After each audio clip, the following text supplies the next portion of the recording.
Everyone, আসসালামু আলাইকুম। Welcome back to Anamika's kitchen. আমাদের আজকের রেসিপি চুলায় তৈরি পারফেক্ট ক্যারামেল পুডিং। অনেকেই আছে যাদের পুডিংটা একদম পারফেক্ট হয় না, অনেক কিছু করার পরও পারফেক্টভাবে পুডিংটা তৈরি করতে পারে না, ভেতরে নরম থেকে যায় অথবা আনবোল্ড করতে গেলে এটা ভেঙে যায় মাঝখান থেকে। আমার আজকের রেসিপিটি যদি আপনারা পুরোপুরি ফলো করেন তাহলে আপনারাও বাসায় একদম পারফেক্ট এই রেসিপিটি তৈরি করতে পারবেন। তো চলুন শুরু করি।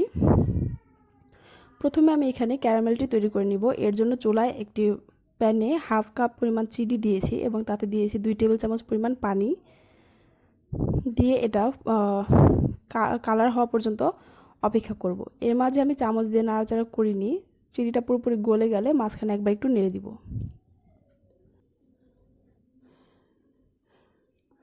এটা যখন একটা হালকা অরেঞ্জ কালার চলে আসবে তখনই কিন্তু এটা চুলা থেকে নামিয়ে নিব। যদি এটা বেশি গাঢ় করে নামানো হয় তাহলে কিন্তু ক্যারামেলটা গরম অবস্থায় এটা আরেকটু গাঢ় হয়, তখন এটা পুড়ে যাবে, তেতো হয়ে যায়।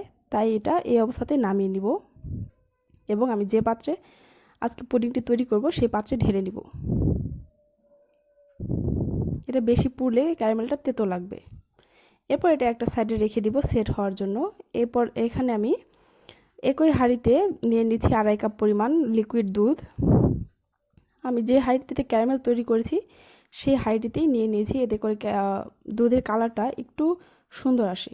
এরপর এতে দিয়ে দিব হাফ কাপ পরিমাণ চিনি এবং সাথে দিয়ে দিব একটি এলাচ এবং 2টো দারচিনি।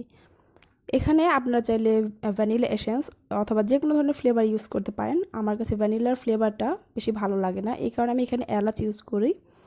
এলাচের কিন্তু এর ঘ্রাণটা আরও অনেক ভালো একটা ঘ্রাণ আসে, যেটা ডিমের গন্ধটাকে দূর করে দেয়।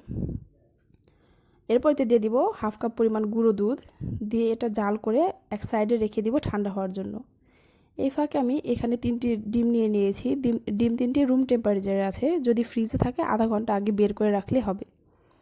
এরপর আমি ডিমগুলো একটা মিক্সার দিয়ে হ্যান্ড উইক্স দিয়ে এভাবে একটু মিক্স করে নিব। এটা কিন্তু এখানে ডিমগুলো খুব ভালো করে ফোম করার কোনো দরকার নেই, জাস্ট হালকা করে মিক্স করে নিলে হবে। এতে বেশি যাতে বাবলস ক্রিয়েট না হয় সেদিকে খেয়াল রাখতে হবে। এটা চাইলে আপনারা কাঁটা চামচ অথবা নর্মাল চামচ দিয়েও করতে পারেন, জাস্ট মিক্স করে নিলেই হয়ে যাবে।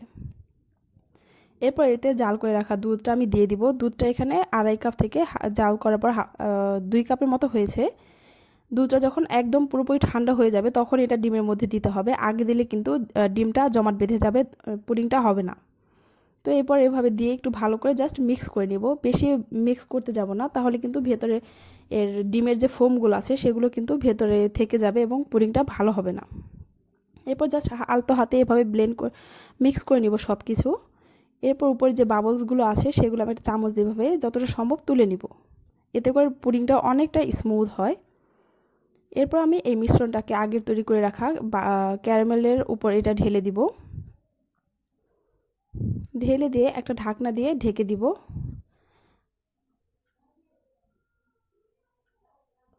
এর উপর যে বাবলসগুলো আছে এগুলো আমি যতটা সম্ভব চামচ দিয়ে ভাবে সরিয়ে নিচ্ছি, যাতে পুডিংটা একদম স্মুথ হয়।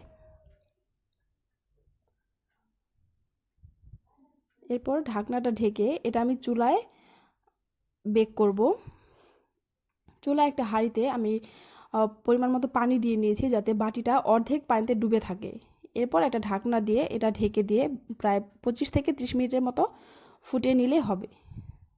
30 মিনিট পর পুডিংটা হয়েছে কিনা সেটা আমি চেক করব। এর ভিতরে একটা টুথপিক দিয়ে, টুথপিকটা যদি ফ্রেশ আসে তাহলে বুঝতে হবে এটা হয়ে গেছে। এটা হয়ে গেছে। এখন এটা এভাবেই ঠান্ডা করে নিব আধা ঘন্টার জন্য। এরপর 2 ঘন্টা ফ্রিজের নর্মাল চেম্বারে রেখে এটা পুরোপুরি ঠান্ডা করে নিলেই আমাদের পুডিংটা একদম রেডি।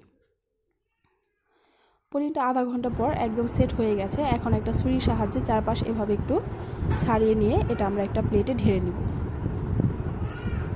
পুডিং তৈরি কিন্তু একদমই সহজ কাজ, কিন্তু যারা এটা না পারে তাদের কাছে এটা খুবই কঠিন মনে হয়।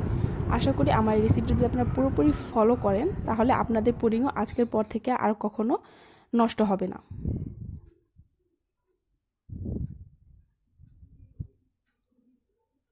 দেখতেই পাচ্ছেন আমাদের একদম পারফেক্ট ক্যারামেল পুডিং হয়ে গেছে। ক্যারামেলটাও কিন্তু অনেক সুন্দর এসেছে কালারটা। আর এটা এলাচ দেওয়ার কারণে এর মধ্যে যে ডিমের একটা এক্সট্রা গন্ধ থাকে সেটাও কিন্তু থাকে না। আপনারা এখানে ভ্যানিলা এসেন্সও ইউজ করতে পারবেন। এলাচ দিয়ে ট্রাই করলে এর ফ্লেভারটা অনেক ভালো আসে। দেখতেই পাচ্ছেন কত সহজে আর কত অল্প সময়ে কিন্তু অনেক মজার পুডিং তৈরি করে নেওয়া যায়। এটা খুবই স্মুথ আর খুবই ক্রিমি একটা টেস্ট। আপনারা বাসায় এটা অবশ্যই ট্রাই করবেন এবং আমাকে জানাতে ভুলবেন না। আমার ভিডিওটি ভালো লাগলে প্লিজ আমার চ্যানেলটি সাবস্ক্রাইব করবেন এবং আমার ভিডিওতে একটি লাইক, কমেন্ট এবং শেয়ার করবেন। আজকের মতো এ পর্যন্তই। আশা করি সবার ভিডিওটি ভালো লেগেছে। আল্লাহ হাফেজ।